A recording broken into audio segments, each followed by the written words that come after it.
Good day everyone, and welcome back to our channel. Our topic for today is the US Constitution. So, what is the US Constitution? Well, it is the highest law in the United States. It's a document that creates the American government, explains how it works, and limits what government officials can do. Every law, court decision, and government action must follow the Constitution.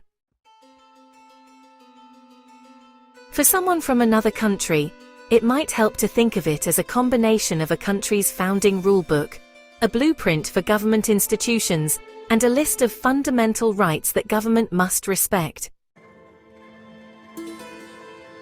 Why was it written? After gaining independence from the United Kingdom in 1776, the United States first operated under a weaker system called the Articles of Confederation. The national government had very little power and really struggled to govern effectively. In 1787, delegates met at the Constitutional Convention in Philadelphia and wrote a new constitution to create a stronger, but still limited, federal government. The Constitution was adopted in 1788 and remains in force today, making it one of the world's oldest written national constitutions still in use. The basic idea. The Constitution tries to solve a really difficult problem. How do you create a government strong enough to govern, but not so powerful that it becomes tyrannical? The framers' answer was to divide power between different branches of government, give each branch ways to limit the others, protect certain rights from government interference, and allow the people to elect representatives. So, let's talk about the three branches of government. First up is the legislative branch, which is also known as Congress. Congress is the group that actually makes the laws. There are two chambers in Congress: the United States Senate and the United States House of Representatives. The Senate has 100 senators in total, with each state getting 2 senators, no matter how big or small.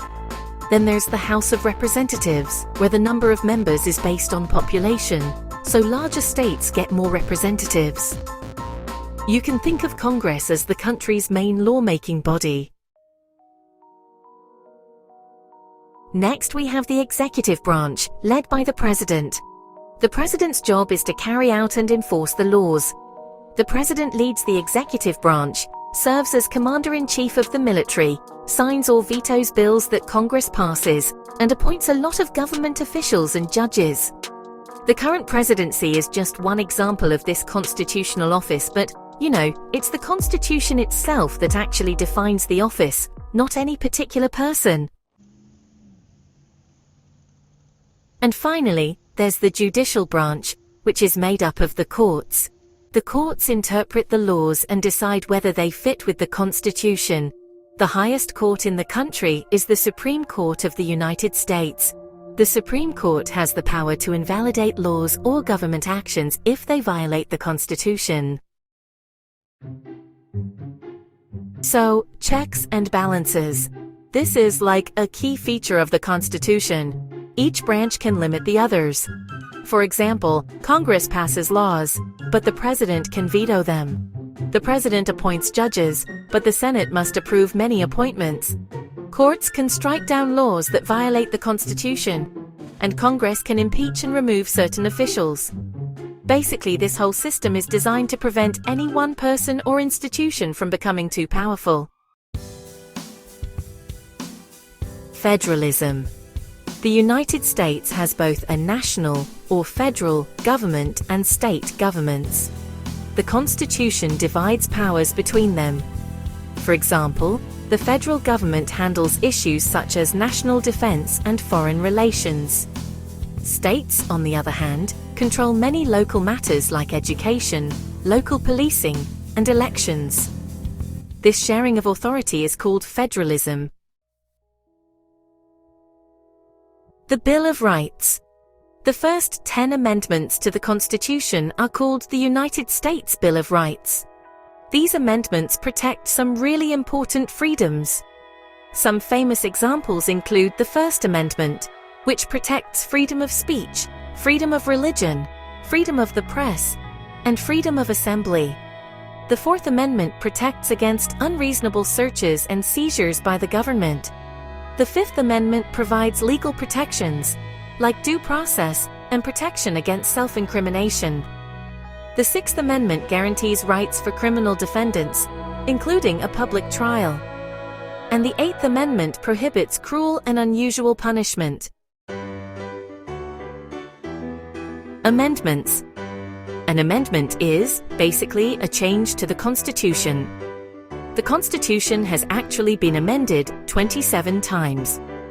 For example, the 13th Amendment to the United States Constitution abolished slavery. The 19th Amendment gave women the right to vote nationwide. And the 26th Amendment lowered the voting age to 18.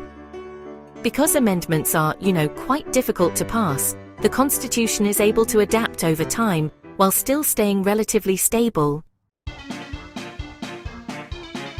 Why do Americans talk about it so much? Well, in many countries, Parliament or the legislature is considered supreme. But in the United States, it's the Constitution that's considered supreme. Americans often debate constitutional questions, like, what does freedom of speech actually mean? How much power should the president really have? What rights do citizens have? And what powers belong to the states versus the federal government? Many major political and legal disputes, in the end, become constitutional arguments. Here's a simple analogy. Imagine a large company. The Constitution is like the company's founding charter and rulebook. Congress is the board that creates policies. The president is the chief executive who runs operations. And the courts are kind of like the compliance department that checks if the rules are being followed. But, unlike a company, the Constitution also guarantees important rights that the government can't easily take away. The Constitution in one sentence. The U.S. Constitution is the nation's highest legal document that creates the government, divides power to prevent abuse, protects individual rights, and sets out the rules by which the United States is governed. So that's about it. What can you say about the U.S. Constitution? Comment down below and share your opinions. This is GRZ. For more content, don't forget to hit that notification bell and make sure you're subscribed to us. Remember everyone, be human, be kind.